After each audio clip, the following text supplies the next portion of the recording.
یوسف ادا پیسې په 2 لک روپۍ د دکان نه کټ کې بل چا پسې به نه چېخه کیش کې به دې کټ کې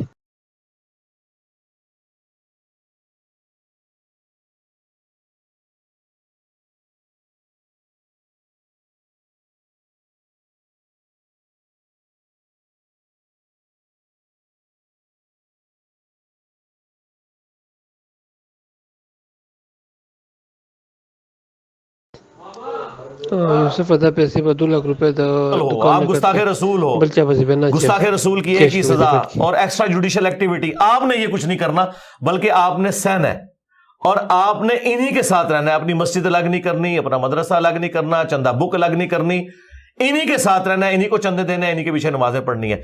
تو اس وقت پلانٹ ارتھ پہ اگر کوئی آئیڈیل مسلمان ہے نا تو صرف ہمارے اسٹوڈنٹس ہیں. ہمارے اسٹوڈنٹس کے علاوہ آپ دنیا میں کسی فرقے کے ماننے والے بتائیں جو یہ کلیم کرتے ہیں نا بزرگوں کے ماننے والے کہ صوفیاء بڑے نرم مزاج ہوتے ہیں. یہ صوفیاء یہ نرم مزاج ہوتے ہیں کہ اپنے ناموں کے کلمے پڑھاتے ہیں.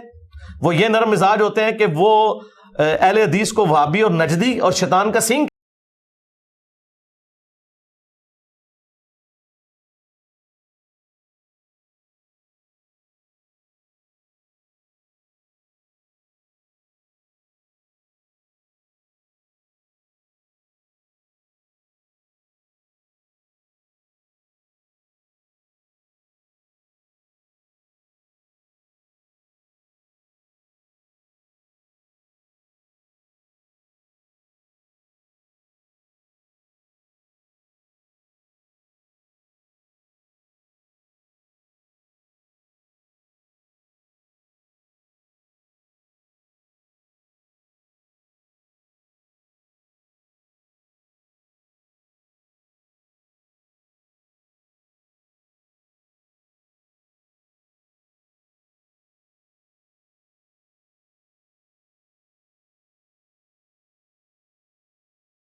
کہتے ہیں، خارجی کہتے ہیں.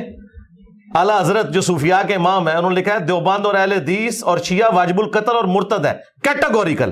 ہم کہتے ہیں یہ سارے مسلمان ہیں. اس پلانٹ ارتھ پہ ہم سے زیادہ کوئی نرم نہیں ہے. اگر کوئی ہے تو پروڈیوس کریں. تحفظ ناموس صحابہ کا بل آ گیا ہے، صدر کے میز پر پڑا ہے، اب اس پہ سگنیچر ہوں گے. یہ جو نیا پیراڈائم کریٹ ہوا ہے جس کے اندر صحابہ کی بحث کو لے کر ہم اسمبلی میں گئے اور بل پاس کروایا ہے، محمد علی مرزا بھی اس کی ایک آپ کہہ سکتے ہیں کہ سائنسدانوں میں ہے، چونکہ ایک ریئیکشن تھا جس کو پولیٹیکل لوگوں نے لیا، اس ریئیکشن کے اوپر ایک چیز بن گئی. پہلے تو مجھے یہ بتائیے کہ تحفظ ناموس صحاب کے بارے میں آپ کا کیا خیال ہے جو بل پاس ہو رہا ہے، اور آپ کے خیال میں یہ رد عمل آئے گا اس کا، یا چونکہ کتابوں کے ساتھ منسوب کر کے بہت ساری علماء کی تقریریں آ رہی ہیں سامنے جن میں پتہ لگ رہا ہے کہ کتابیں بری پڑی ہیں گستاخیوں سے، ان سارے فرقوں کا ہم کیا کریں گے اس بل کی موجودگی میں؟ کوئی بل سے کوئی فرق نہیں پڑتا. اس بل سے بڑی چیز 295C ہے. اس نے دنیا میں کون سی تبدیلی لیا ہے؟ 295C گستاخ رسول کی سزا. بریلویوں کے نزدیک دیوبند اور اہل حدیث سب کے سب گستاخ رسول ہیں، کیونکہ یہ اعلیٰ حضرت احمد بریلوی صاحب کا فتویٰ ہے اسام الارمین میں. تو کیا پاکستان میں کروڑوں دیوبندیوں کے اوپر بریلویوں نے 295C کٹوا لی ہے؟ یا ملینز آف اہل حدیث کے اوپر 295C کٹوا لی ہے؟ یا آج تک کسی کو 295C کٹوانے کے اوپر سزا تک کوئی بندہ پہنچا ہے؟ تو یہ بل تو شاید کوئی نہیں، کیونکہ سب سے بڑی عصمت تو نبی الاسلام کی ہے. صحابہ کی عصمت تو بہت بعد میں آتی ہے. پہلے نمبر پہ تو اللہ کی عصمت ہے اور اس کا تو کوئی بل نہیں ہے. اور دوسرے نمبر پہ نبی الاسلام کی عصمت ہے، اس کے اوپر 295C کب سے بنی ہوئی ہے؟ اس میں سے کیا نکال لیا کسی نے؟ ابھی تک جب بھی نیگیٹو یوز ہی اس کا ہوا ہے، لیکن اس کا کوئی اینڈ رزلٹ نہیں نکلا. آج تک کسی کو سزا ہوئی نہیں ہے، نہ کبھی کسی کی گستاخی ثابت ہوئی.